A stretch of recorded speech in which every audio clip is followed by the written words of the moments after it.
I'm Jessica Hubbard. I'm from Peru, and I'm an IVCC welding student. I chose welding for my career path because I wanted to find something that I could do hands-on. I also wanted a career that would pay well, and I really enjoy the challenge of welding as well.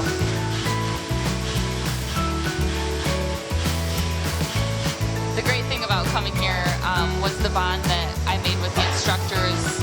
To this day, I still talk to them. It's just nice to really catch up and still talk about the benefits of coming here and the things that they've really taught me. They had a lot of different classes to choose from and a lot of different equipment to work on and to learn from.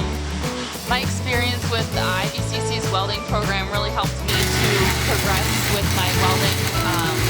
Getting the 4 certifications that I have now, it really helps. Being a female in this trade has its benefits.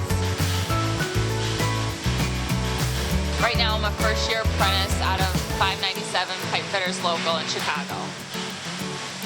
I started my welding career through IVCC. Why not you?